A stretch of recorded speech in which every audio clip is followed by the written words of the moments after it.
So it's the end of the week, another weekend goes by, and I hope you guys all had a nice weekend. Today we're going to be talking about the big upcoming changes which are coming for cryopods tomorrow for ARK Survival Ascended.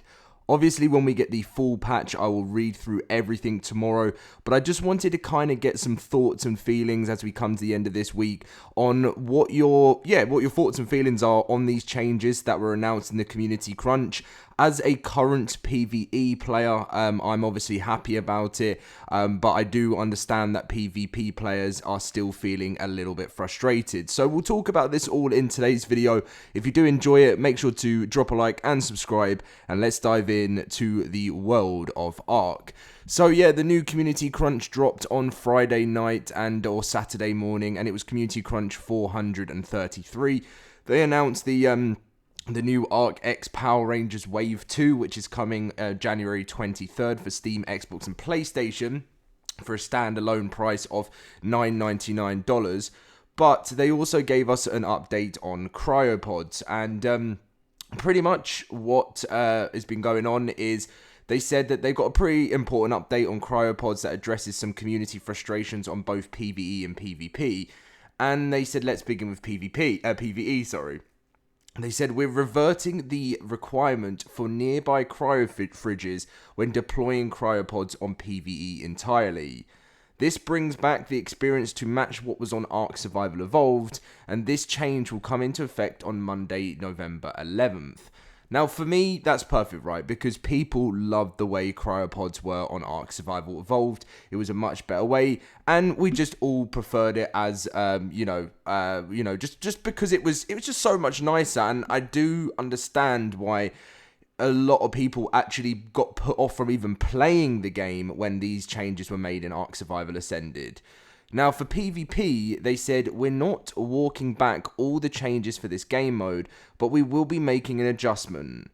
As of Monday, November 11th, which is tomorrow, we will no longer be checking to see if enemies are in radius when deploying creatures from cryopods.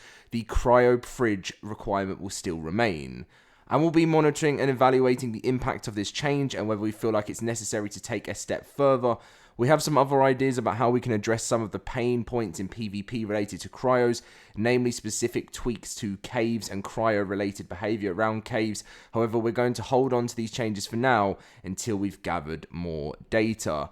So, yeah, I mean, I kind of wanted to, as I said, make this video to get, some form of response from you guys, especially for a PvP player, to let me know what you feel like. Is this enough? Is this not enough?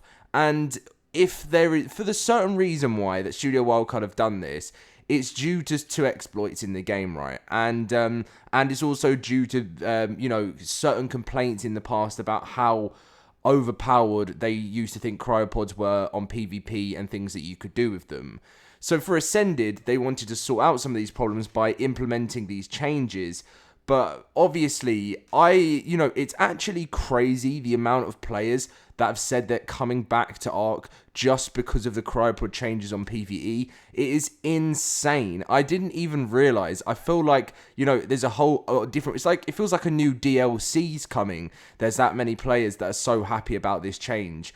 But for PvP players, it's like, I would think it would be an insane celebration if Studio Wildcard decided to, as they said, take that step further and actually revert the way cryopods to the way they were on ARK Survival Evolved for all different game modes. But I guess I don't know the ins and outs of what was really causing the problems and why Studio Wildcard decided to make this change.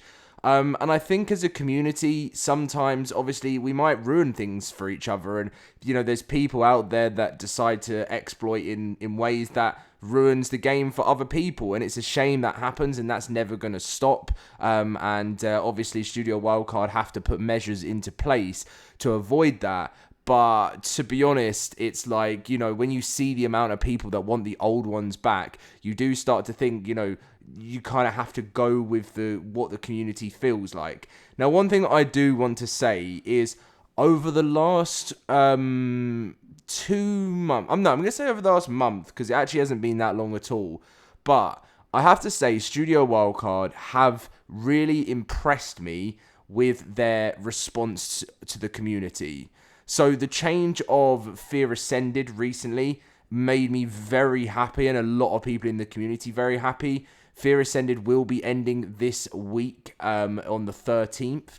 But you know, the fact of like at the end of October, we ended up finding out that we've changed Studio Wildcard's mind. They've listened to us, was just such a massive achievement for the community, because you know, the sad thing is we sometimes do just have to fight for what we want in the game, as long as it's respectful. And then this on the cryopods is now something else Studio Wildcard have been like, right, we need to sort this out because this is a massive thing in the community. And if they start to do this a lot more, I actually saw Nakatas, who, I think it was Nakatas, the creator of Fjorda, say it's really nice to see Wildcard actually, like, you know, responding to players and, you know, responding to feedback.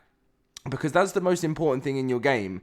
And if you get out of touch of where you are with your game, you're gonna lose you're gonna lose your major hardcore fans of the game, because people, that's why you've always got to have someone overseeing what ARK is, what the meta is, what the trends are. It's very, very, very important. And I do feel like Studio Wildcard lose that sometimes, because if you don't have a dev that's constantly, you know, playing on official and like monitoring official, which I know they do, but if you don't know the ins and outs of what's going on, you're gonna lose the community, and you need to know about these things. And if Wildcard start doing this so much more, come together a lot more with the community, I think we're going to have a healthier game in general. Because what you do see comments from people is that you get people saying, wow, more content, really happy about that, but can we actually fix the game? Or, you know, can we address this, or can we revert this? And I would love to see ARK get to a place one day where,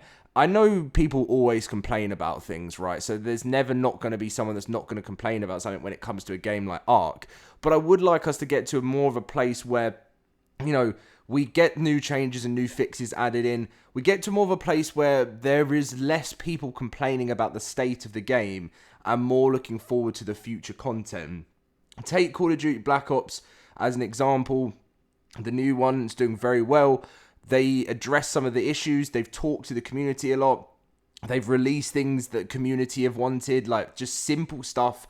And people are responding to these tweets from Treyarch saying, like, thank you so much. You guys are cooking this year. You're listening to us.